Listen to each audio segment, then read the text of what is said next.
Actúa en Derecho es un programa con objetivo social que investiga los casos y los pone a discusión delante de profesionales especialistas. En ningún momento el Canal TRO se compromete a prestar el servicio profesional de tipo legal que el caso requiera.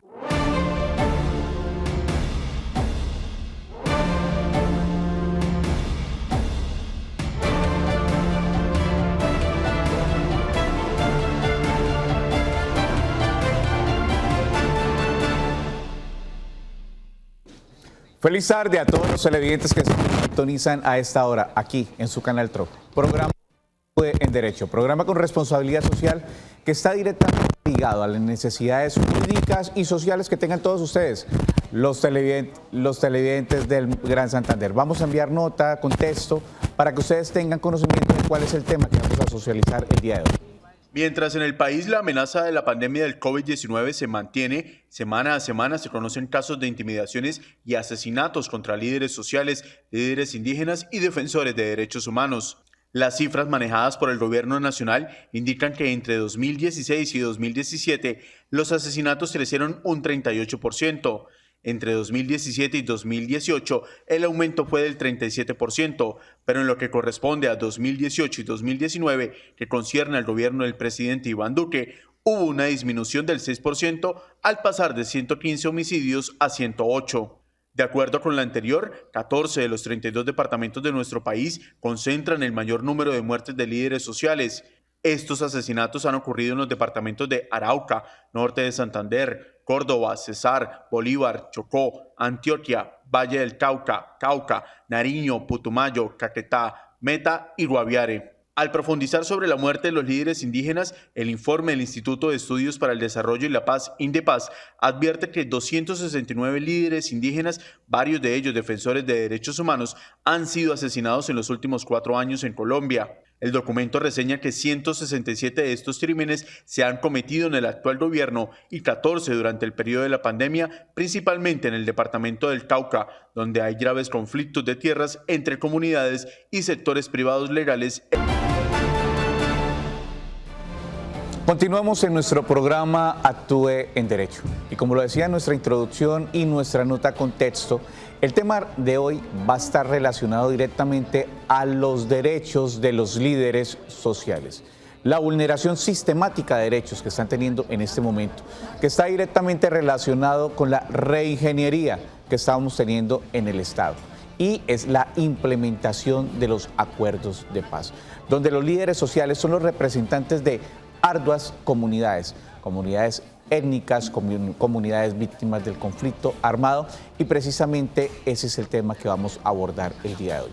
Para ello hemos querido invitar a una persona muy especial que vive directamente estos procesos sociales y es el coordinador regional para el programa de derechos humanos del CRIT, Consejo Regional Indígena del Cauca, el señor líder social Joe Sauca.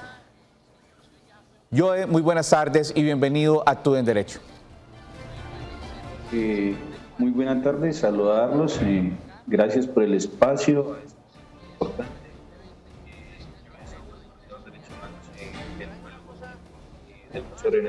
Y precisamente, como lo decía nuestro compañero Joe, hay una constitucionalización de los derechos humanos a partir de la Constitución de 1991. Y eso es lo que busca proteger estas comunidades, los derechos de estas comunidades étnicas, estas comunidades indígenas, especialmente de nuestro compañero, el líder social Joe Sauca, que es del departamento del Cauca, sur del país. Pero también para socializar este tema hemos querido invitar al politólogo y magíster en Derechos Humanos, el doctor Julio Acelas. Doctor Julio Acelas, muy buenas tardes y bienvenido al programa Actúe en Derecho. Gracias, Reinaldo, por la invitación y saludo a todos a toda la teleaudiencia del programa y de TRO, a sus órdenes. Bueno, nuestras líneas 310-245-8548 y 648-4820. Apreciados televidentes, este tema es importantísimo porque son situaciones recurrentes, especialmente en este 2020. año de pandemia y donde sistemáticamente se ha estado, desafortunadamente, vulnerando los derechos de los líderes sociales en el país, fundamentales para la implementación de los acuerdos de paz. Joe, ¿cuál es la situación actual por la que ustedes están pasando, en especial en el sur del país? Bueno, decir que no es nada sencillo poder colocar en contexto lo que hoy sucede en el suroccidente colombiano, porque es una región bastante amplia, no solo el departamento del Cauca, sino Nariño, el Valle del Cauca y parte de la costa pacífica, donde se han venido presentando un aumento de la violencia. Decir que cuando se firmó el acuerdo de paz,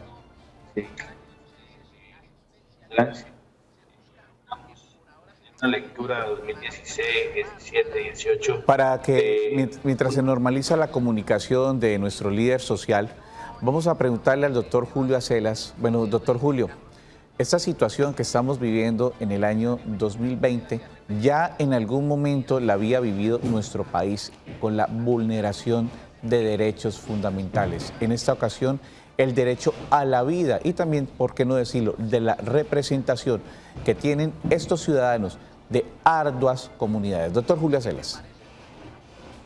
Bueno, en Colombia es una tradición social y política, épocas de violencia desde hace mucho tiempo que tienen inevitablemente como consecuencia situaciones de violaciones de derechos humanos a comunidades, a líderes, en algunas ocasiones sistemáticas, por parte, básicamente, uno cuando habla de derechos humanos y derecho internacional humanitario, se refiere fundamentalmente, en el caso de los derechos humanos, al Estado o a agentes del Estado. Y cuando habla de derecho internacional humanitario, pues se refiere a la fuerza pública estatal y se refiere a los grupos irregulares que son actores del conflicto. Entonces, en Colombia una característica del sistema político desde hace mucho tiempo, en ocasiones, en periodos de tiempo, no siempre, es que asistimos a una violación de derechos humanos muy fuerte, a asesinato de líderes sociales como en este momento, a asesinato de la oposición política, como fue en los años 84 en adelante, con el exterminio de la Unión Patriótica, que fue producto de un acuerdo de paz con las FARC. Entonces, en Colombia, y de ahí su gravedad, esto se volvió normal. Y el otro elemento preocupante es que termina el Estado dando una respuesta que no satisface los derechos de los pobladores, que no evita los asesinatos, que no protege los líderes, sino que el Estado termina también siendo impotente. Y lo más grave aún es que en algunas ocasiones elementos de la fuerza pública están involucrados en esa violación. Hoy en día asistimos al asesinato después de 2 años del proceso de paz. Digamos, las tasas de violencia en Colombia bajaron y se ha venido notando en los últimos 2 años del gobierno actual un ascenso de nuevo de algunas tasas de violencia. Perdón, doctor Julio Acelas, usted tocó un tema muy interesante, muy importante, y es: esta situación está desbordando la capacidad del Estado para proteger a sus habitantes. Y tengamos en cuenta que en un Estado social de derecho hay 2 pilares fundamentales que debe proteger el Estado: la vida y la propiedad privada. Definitivamente esto desbordó la capacidad del Estado, doctor Julio Acelas. En ocasiones la ha desbordado. Por ejemplo, el gobierno anuncia investigaciones, anuncia incluso grupos especiales de búsqueda de la fiscalía, de la misma policía, pero y da unos resultados que no satisface ni a los líderes sociales ni a los organismos internacionales. hay un desajuste, por ejemplo, en las cifras con la ONU. Digamos que los responsables de estos asesinatos obedecen a una serie de grupos armados, a unas dinámicas muy locales.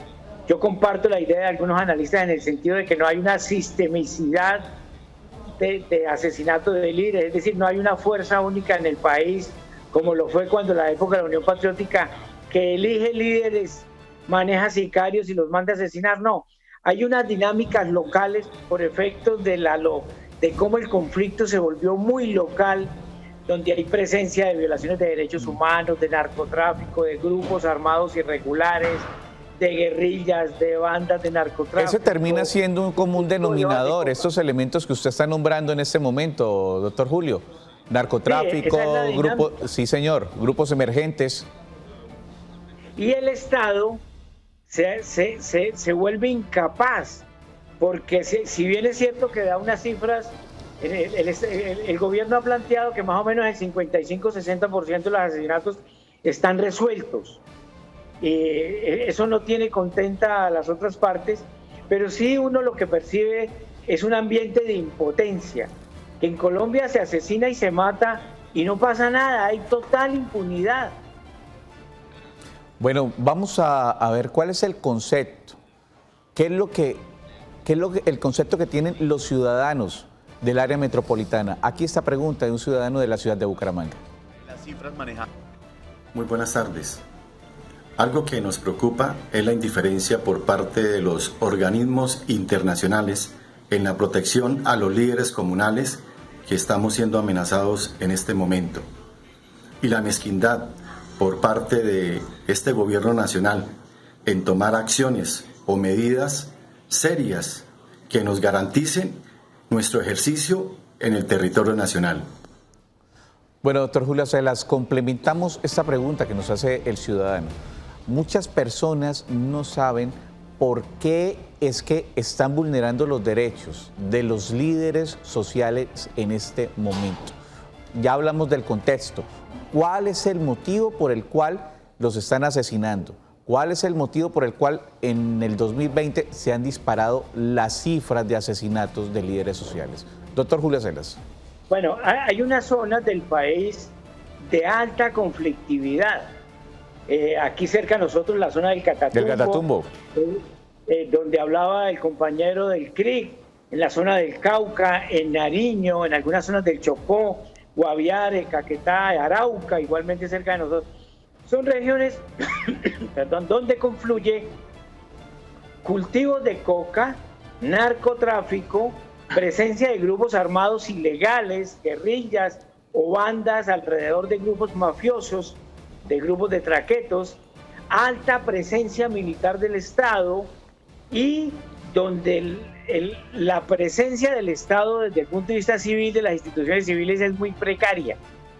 El Estado no ha sido capaz de llegar a esas zonas, a la otra Colombia, donde la justicia, el orden, la seguridad la presta, no la fuerza pública como debe ser, sino organismos privados que establecen un orden por lo general irregular y un orden absolutamente autoritario.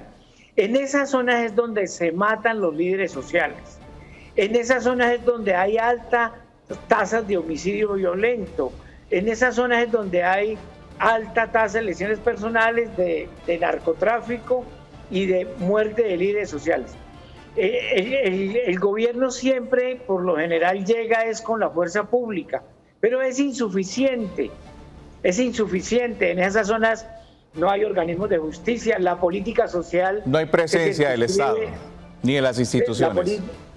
La política social se circunscribe a ayudas, a subsidios aislados, no hay continuidad de las políticas y son zonas, por ejemplo, donde las vías terciarias no existen, donde los campesinos no tienen otra opción de vida que cultivar coca porque eso les da un excedente para... Usted lo acabó de decir, doctor Julio, y tuvimos también acá en Actúe en Derecho a líderes del norte de Santander, especialmente de este sector del Catatumbo, que desafortunadamente han desarrollado su actividad económica en medio del conflicto armado, y usted lo que acaba de señalar lo señaló de ese líder social. las vías terciarias que son fundamentales para que haya una transición de los cultivos ilícitos a una actividad económica legal, que no esté dentro del marco de la ilicitud, como lo dice nuestro ordenamiento normativo. Y hablando de aislamiento, como lo decía el doctor Julio, una cosa es las personas que han vivido este conflicto o están viviendo este conflicto desde las ciudades, desde los televisores, y otra, los que están en el sector. Estamos haciendo técnicamente todo lo posible para que nuestro líder social, Joe, continúe con nosotros. Él se encuentra en el sur del país, por eso lo contactamos. Sabemos que la situación es bastante complicada en este momento. Son varias etnias indígenas las que ellos lideran y el testimonio de él es muy importante. Estamos haciendo técnicamente todo lo posible para poder subsanar esta situación y que él esté con nosotros. Importante el testimonio de las personas que viven el conflicto en los territorios. Doctor Julio Acelas, la gente se pregunta, bueno, ¿cuál es la función de un líder social? ¿Por qué los están matando? ¿Qué es lo que pasa con ellos? ¿Cuál es el hilo conductor con la normalización o con la reingeniería de los derechos y del Estado que van de la mano con la implementación de los acuerdos de paz? ¿Qué es lo que está pasando? Doctor Julio Acelas. Bueno, después de la ley de víctimas de 2011... La 1448. Y de los acuerdos de paz de La Habana, se abren unas puertas muy grandes por los cuales comunidades excluidas campesinas de la Colombia profunda tuvieron la posibilidad de acceder, por ejemplo, a reparación y a restitución de tierras. Muchos líderes que regresaron a sus zonas cuando desaparecieron los grupos paramilitares que se desmovilizaron y hubo garantías por parte del Estado y garantías legales, regresan a ocupar de nuevo sus tierras, echando mano de mecanismos jurídicos, obtienen la restitución de sus tierras, llegan, establecen de nuevo la vida como era antes de que fueran expulsados violentamente. Muchos líderes asesinados son líderes de restitución de tierras, por un lado. Otros son líderes comunales. El mismo problema que ha tenido el conflicto armado, un conflicto de tierras. El conflicto armado en Colombia es fundamentalmente por el acceso a la tierra en muchas regiones rurales. Otro grupo de líderes comunales que son, el Estado es una pirámide, la base más grande son las acciones comunales que existen en todos los barrios y las veredas del país. Y es la única posibilidad que tienen las comunidades de gestionar recursos en las alcaldías, de mandar un memorial, de llamar a la Secretaría de Infraestructura. De acercar el Estado a las comunidades. De hacer una denuncia en la Defensoría, los presidentes de junta, de establecer una relación con los personeros. Esos líderes terminan asumiendo los intereses de los sectores excluidos y terminan siendo incómodos para algunas fuerzas del poder que los mandan matar. Igualmente hay algunos sectores que cultivaban hoja de coca, producto de los acuerdos de La Habana, se lanzaron en masa cerca de 900.000 familias a restituir los cultivos de coca por cultivos, digamos, alternativos. Muchos de ellos sufrieron amenazas de grupos mafiosos, de grupos irregulares al servicio de la mafia, e igualmente han sido asesinados. Otro grupo de líderes son líderes sindicales, de sindicatos agrarios, líderes que trabajan con los partidos de izquierda como los Verdes, el Polo Democrático, que toda la vida han estado representando intereses de sectores mayoritarios y buscando, digamos, reivindicación de sus intereses. Entonces, los líderes son muchos, negritudes, que la minería ilegal, por ejemplo, en la zona sur, líderes de negritudes muy valientes en zonas de violencia que se enfrentaron a los carteles de la minería ilegal o impulsados por algunos grupos como el ELN, algunas disidencias de las FARC o algunos grupos mafiosos, entonces igualmente ellos ordenaron asesinarlos. El mundo de los líderes sociales es muy abigarrado, es multicolor. Lo cierto es que se ha presentado en los últimos 2 años, que coincide con el gobierno de Duque, una alza en el asesinato de estos líderes. Y eso es muy grave porque si el Estado y la sociedad no tienen la capacidad de proteger a sus liderazgos, pues la democracia se colapsa y se legitima, se vuelve ilegítima. Bueno, esta posición de líderes sociales o quienes asumen este rol de líderes sociales, también nos han aterrizado en temas como el siguiente, doctor Julio. La implementación de los acuerdos, un catastro multipropósito, la sustitución de cultivos ilícitos, debe ir de la mano de un saneamiento predial, de una gestión predial.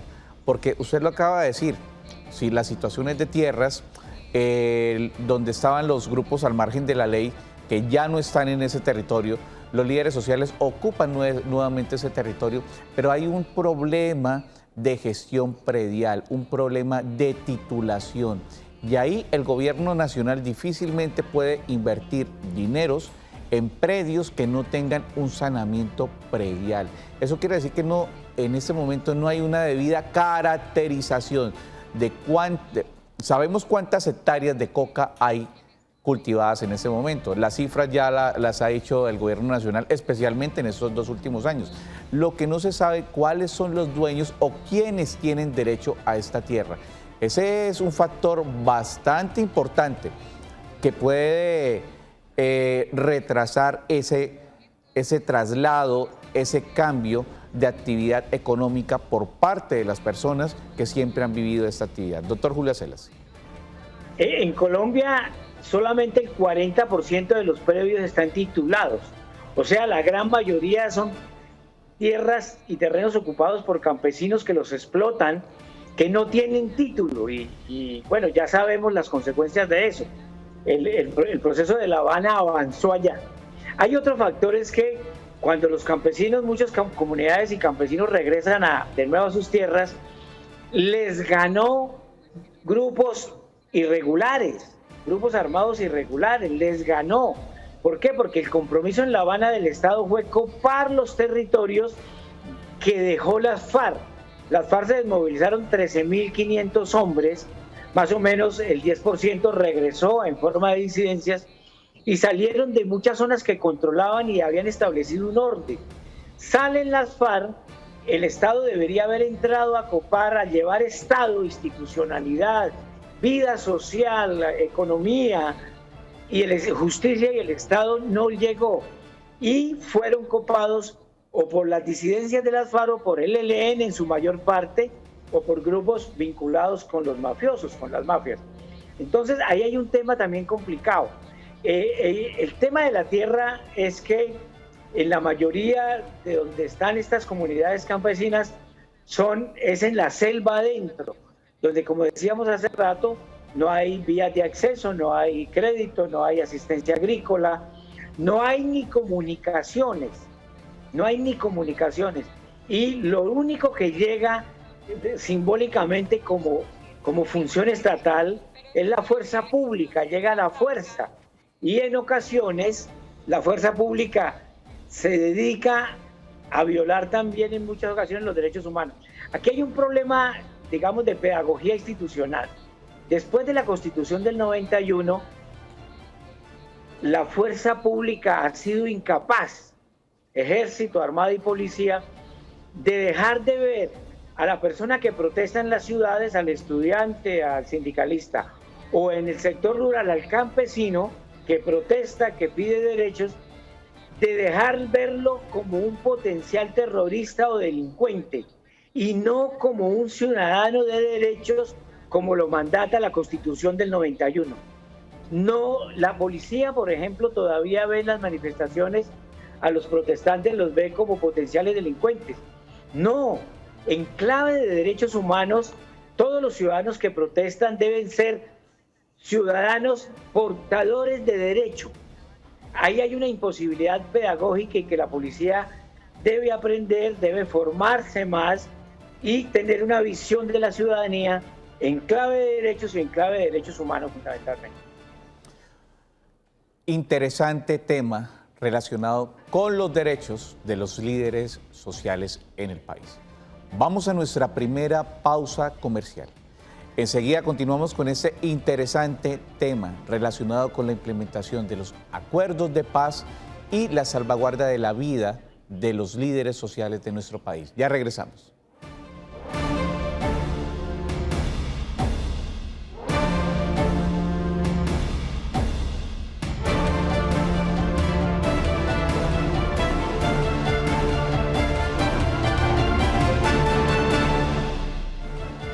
Continuamos en nuestro programa Actúe en Derecho. Tema de hoy, violación sistemática de los derechos de los líderes sociales en nuestro país. Son tiempos difíciles en los cuales la responsabilidad social es la mejor vacuna en contra del COVID-19. Es por eso que el Canal TRO ha implementado esta campaña La mejor prevención está en tus manos. Prevención frente al COVID-19. Primero, lave las manos con abundante agua y jabón. Segundo, evitar tocar ojos y boca. Tercero, usa tapabocas. Cuarto, evita el contacto físico. Quinto, procura guardar distancia. Sexto, limpia las superficies y objetos. Campaña del Canal TRO. La mejor prevención está en tus manos. Tenemos ya comunicación con nuestro líder social, Joel, que está en el sur del país, sur del Cauca. Vamos a tratar de aprovechar al máximo la presencia de Joel acá en nuestro programa. Joel, iniciábamos nuestra charla, iniciábamos nuestro debate con la pregunta, bueno, ¿cuál es la función social que están teniendo los líderes sociales como usted, como muchos compañeros que usted tiene en el sur del Cauca? ¿Y por qué es que se están vulnerando de forma sistemática los derechos de ustedes, los líderes sociales? Joel.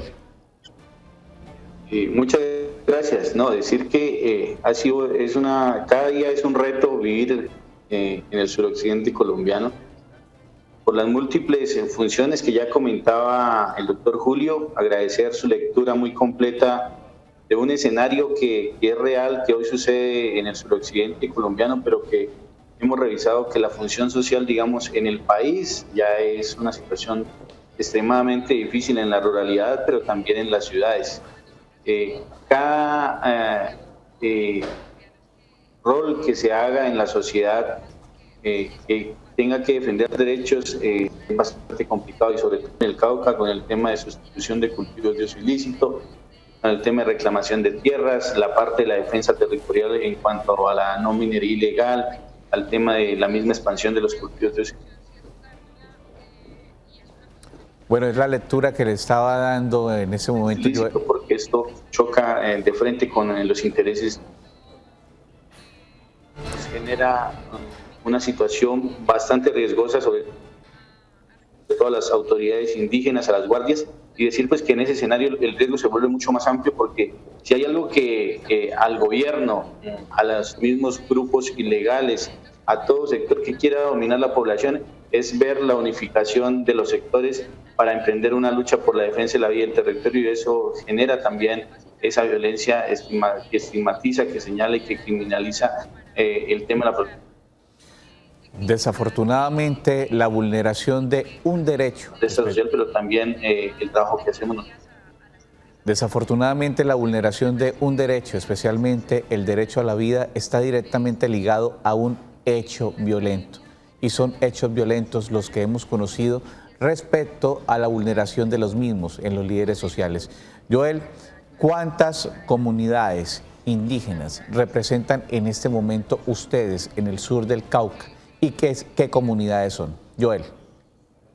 Bueno, el Consejo Regional Indígena del Cauca tiene una estructura que funciona desde el nivel local. Son 127 autoridades indígenas, 10 etnias, 10 pueblos indígenas, con estructura zonal que recoge autoridades de determinados pueblos, y en el nivel regional actúa como ese cuerpo colegiado que operativiza los mandatos desde las comunidades. Funciona todo lo contrario al gobierno nacional, que las leyes se hacen allá arriba. Acá los mandatos se hacen desde las comunidades y se operativiza desde las bases, como lo decía el doctor Julio Acela, desde las bases, desde sus líderes.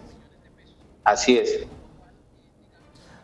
Bueno, doctor Julio Acelas, 10 comunidades indígenas, 10 naciones en las cuales hay que preservar su cultura, y en últimas, esa cultura es lo único que nos puede identificar en un común denominador a todos nosotros como nación. ¿Qué hacer con esa situación, doctor Julio Acelas?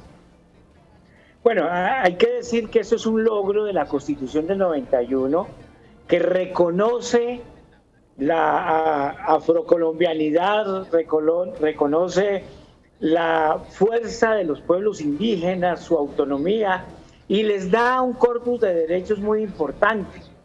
Es decir, las comunidades indígenas afrocolombianas y los campesinos de la Colombia apartada no hacen otra cosa y no le piden al gobierno y al Estado es que cumpla la ley, que cumpla la Constitución. Muchas veces se han movilizado, el gobierno para contener las movilizaciones manda una comisión, van y firman una serie de acuerdos que al final no se cumplen. El Estado colombiano tiene una de las características de su ADN es incumplir acuerdos. El último ejemplo es el de La Habana. El Instituto Cross, que fue estipulado para que haga seguimiento de los acuerdos de La Habana, ha comprobado que en algunos tópicos el acuerdo se ha cumplido en 10%, hay un 90% de retraso. En otros tópicos va muy avanzado, tenemos arriba del 60-65%. Hay un cumplimiento absolutamente diferenciado. Entonces, ¿por qué? Porque el Estado colombiano todavía es muy débil, es muy frágil, y Colombia es un país absolutamente centralizado. Hay un Estado fuerte en las grandes ciudades, en el centro, pero en la periferia, en las zonas profundas del país, en la ruralidad, el Estado es muy débil y eso genera unas condiciones para que los grupos ilegales copen y asuman las funciones del Estado. No es fácil. Los acuerdos de La Habana le dio una serie de herramientas al mundo rural colombiano. El primer punto sobre la tierra, el tema de las vías rurales, la sustitución de cultivos, la restitución, etcétera, que van a cuentagotas. Si se resuelve el tema de la tierra en Colombia, se empieza a resolver la violencia, se empieza a resolver la violación de los derechos humanos y podemos empezar a hablar de bienestar y calidad de vida. De lo contrario es muy difícil. Bienestar y calidad de vida que necesitan todos los habitantes del territorio. Y en el ejercicio de ese bienestar y calidad de vida, Joel, todos sabemos que hay un factor determinante y súper importante en todas las comunidades de esos 127 líderes y esas 10 comunidades indígenas de las cuales usted nos habla, hablando solo de las del sur del país, ¿sí? Ustedes tienen un sistema de educación donde garantizan o tratan de garantizar que esa cultura se transmita a través de la oralidad. Eso es muy importante. Ahora, en este tiempo de confinamiento, donde ustedes no se pueden reunir, es difícil que ustedes se reúnan por situación de salubridad y por la pandemia que estamos viviendo. ¿Cómo está la conectividad para que ustedes puedan transmitir ese conocimiento a las nuevas generaciones? Conocimiento que es vital para conservar su cultura y su identidad. Joel. Hay dos cosas fundamentales que rescatar desde nuestro proceso. En cada sistema que se ha creado desde el PRIC, como la educación propia, la salud y el sistema.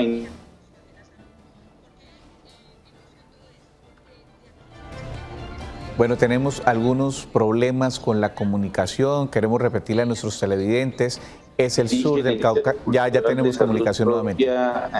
Se han amarrado y creo que cuando arranca la pandemia, y decir que ha sido muy difícil porque el tema de la ruralidad, la conectividad a internet es muy complicado, el tema virtual, pero también nos hemos dado las formas, y ha sido la medicina tradicional, ha sido todo ese conocimiento ancestral que tienen nuestros sabedores, nuestros mayores, que nos ha ayudado a hacer un ejercicio de prevención, tanto en la alimentación propia como el mismo cuidado de la salud, y no hemos quedado tan atrasados en ese escenario de poder seguir haciendo trabajo en las comunidades de acuerdo al nivel del sistema de educación propia, porque ya tenemos dinamizadores indígenas que se pueden mover dentro de los territorios porque la afectación del COVID ha sido muy mínima. Entonces eso indica de que hay un proceso de fortalecimiento a una organización que está próxima a cumplir 50 años de lucha organizativa y que hoy, el 10 de octubre, arranca los procesos sociales del suroccidente colombiano con una minga por la defensa de la vida, el territorio, la democracia y la paz.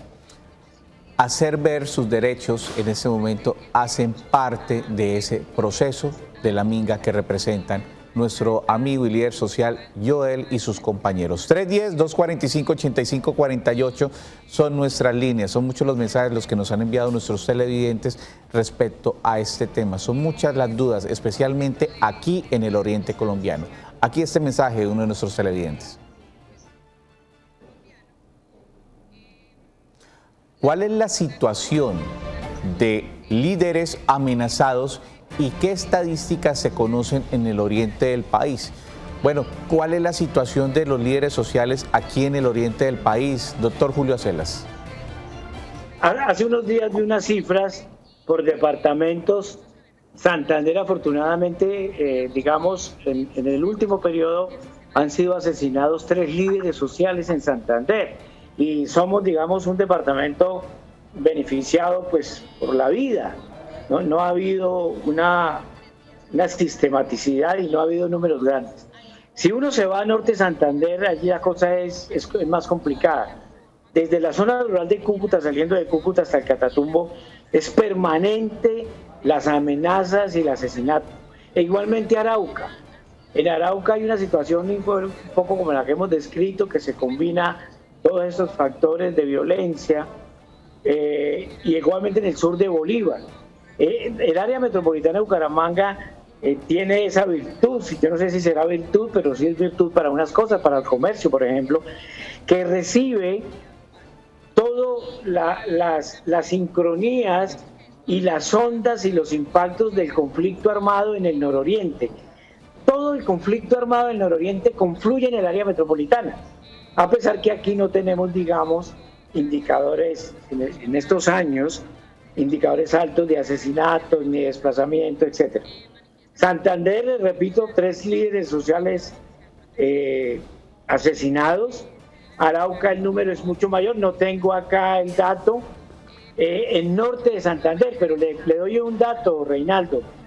En la última medición de Naciones Unidas, el primer departamento con mayor hectáreas de hoja de coca sembrada fue el norte de Santander. Tenemos el primer lugar por el hecho de la frontera con Venezuela, la presencia de 6 grupos armados en el Catatumbo. E igualmente tenemos presencia de narcotráfico y hojas de coca y minería ilegal en el sur de Bolívar. Y bueno, no hablemos de Arauca, que igualmente es zona de frontera y donde da la impresión que el proceso de paz y los efectos constructivos allí no han llegado.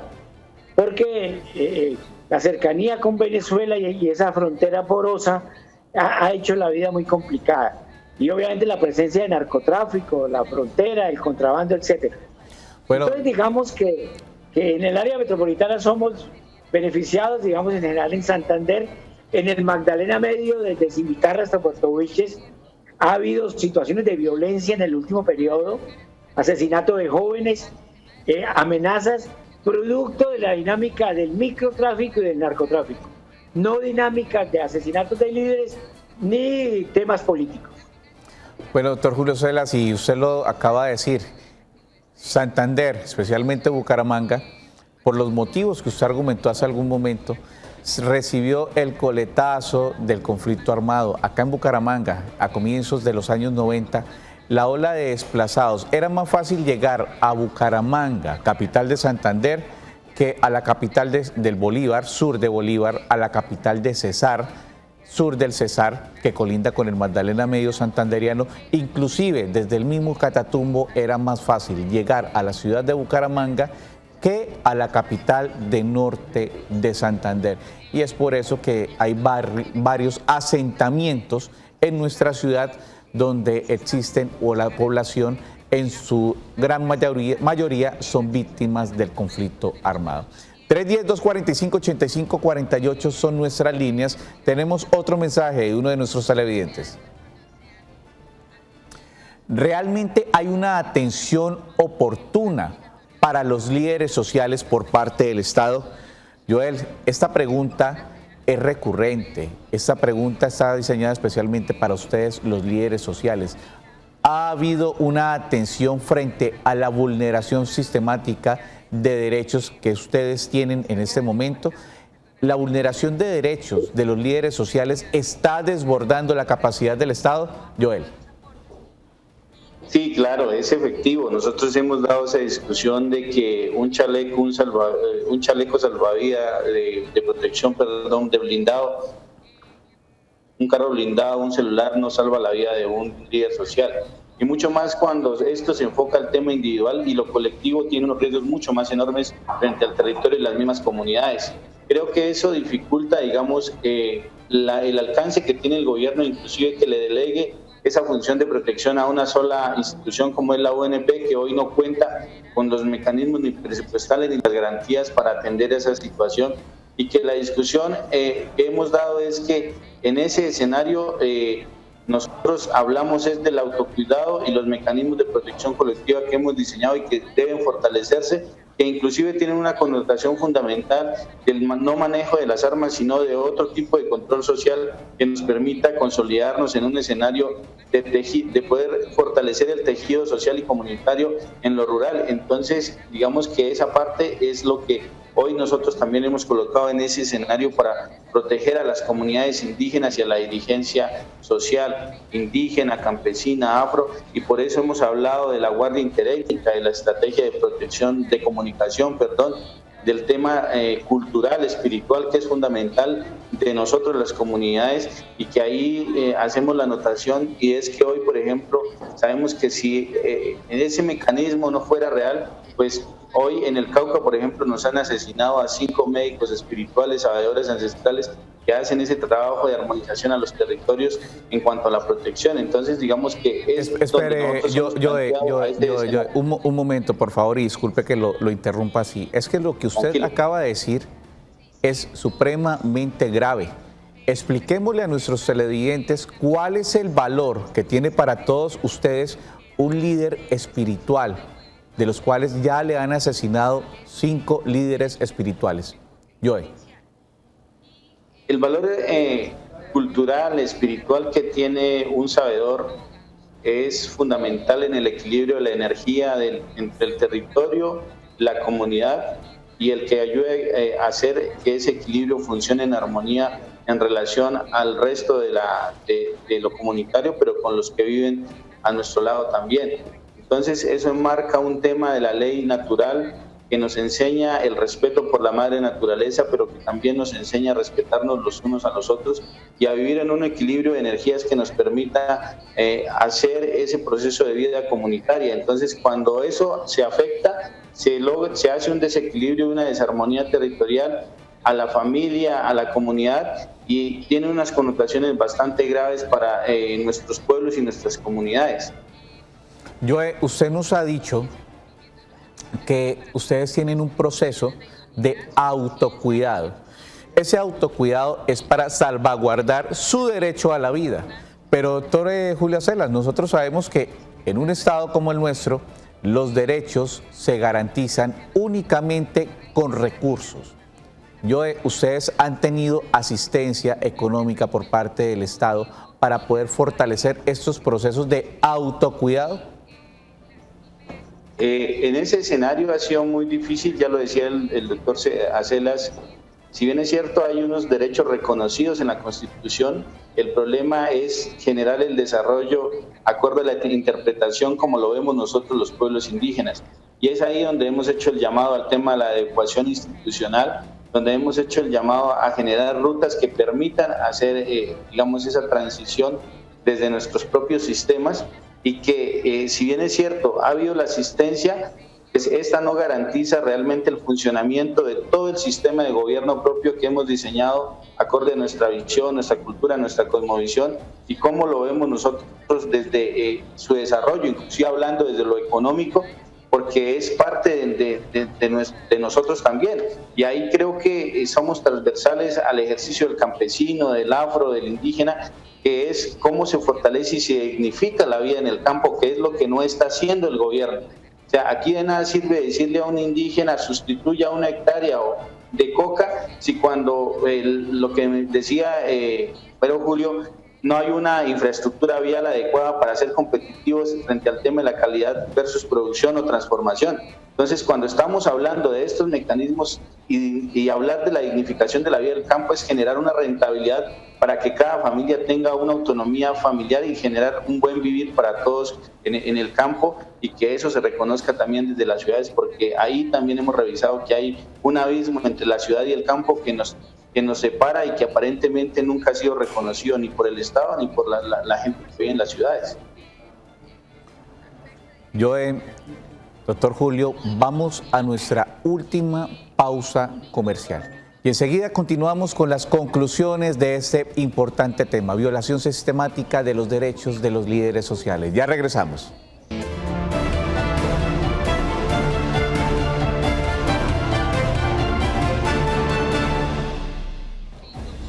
Continuamos con nuestro programa Actúe en Derecho.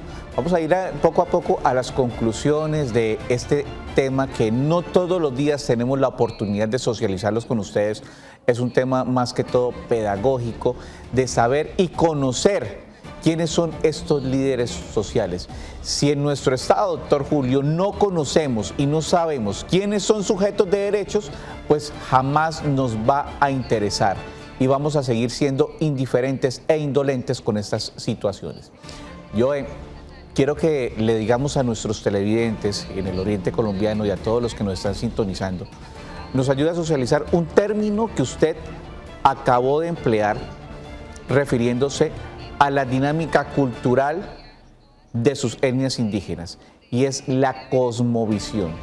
Más de un televidente habrá escuchado ese término, no sabrá qué es. Por favor, ilústrenos y díganos qué quiere decir o cómo incide la cosmovisión en sus comunidades. Joe. Bueno, para el caso mío, que soy de la etnia Coconuco, nuestra cosmovisión tiene un fundamento desde la ley de origen que se enmarca, la ley natural, la ley de origen que se enmarca en la forma de cómo vemos, la forma de nosotros ver el mundo. Ello implica, digamos, el mundo de abajo, el del medio y el de arriba. El de abajo, que implica la fuerza, la potencia de la tierra en la cual es el territorio nuestro, la casa grande, como decimos. El del medio, donde habitamos nosotros los seres humanos, y cómo tenemos que vivir armónicamente frente a cuidar nuestra casa, nuestros espacios de vida, los páramos, las lagunas, porque ese es el fundamento de la vida y la pervivencia de nuestro pueblo, y la misma fuerza, el equilibrio de los volcanes. Y la parte de arriba, que implica, digamos, toda la parte espiritual, la parte que nos da la fuerza, que nos da desde la misma luna, porque trabajamos con la fase lunar, la tierra. Sabemos en qué tiempo sembrar, ella nos dice en qué tiempo sembrar, en qué tiempo cosechar, en qué tiempo debemos descansar, y nos da los tiempos para hacer que la madre tierra descanse y pasar de un terreno a otro a cultivar, y son como los mecanismos que nosotros tenemos, digamos, desde esa lectura de la cosmovisión que nosotros tenemos de interpretación de cómo es ese proceso entre nosotros como seres humanos y la madre naturaleza, la madre tierra, y el cuidado de ella misma, porque ella es igual que nuestro cuerpo. Si un elemento de nosotros, del cuerpo que tenemos nosotros, es quitado, enfermamos. Eso le está pasando a la madre tierra hoy, cuando le sacan el oro, cuando le sacan el petróleo.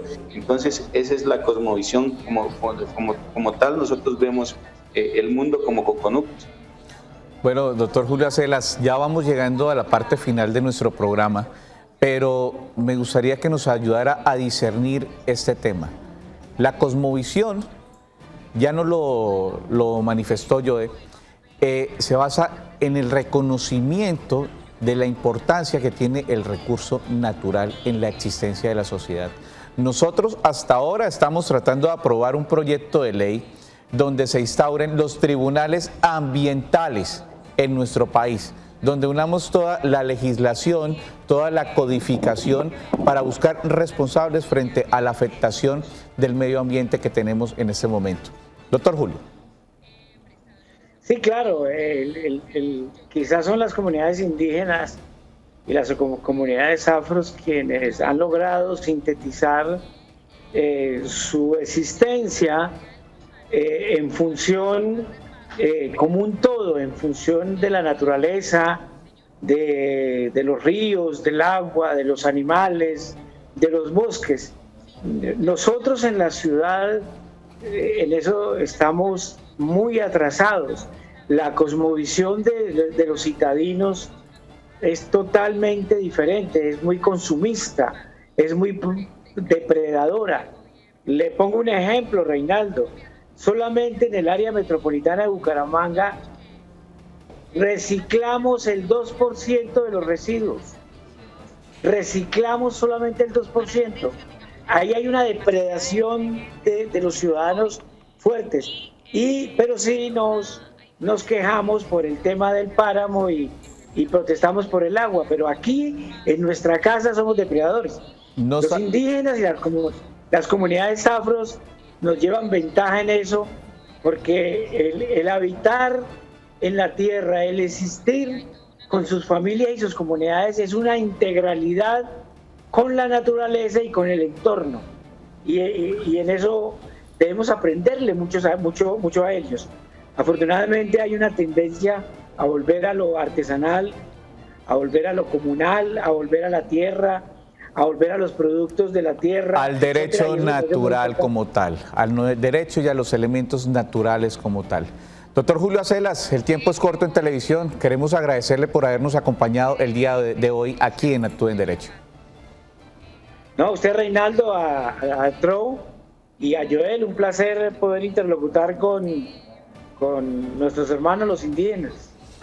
Joel, un abrazo muy grande y muchísimas gracias por habernos acompañado aquí en Actúe en Derecho. A usted, Reinaldo, muy amable, muy amena la charla. Creo que nos quedan cosas interesantes por seguir aprendiendo. Muchas gracias.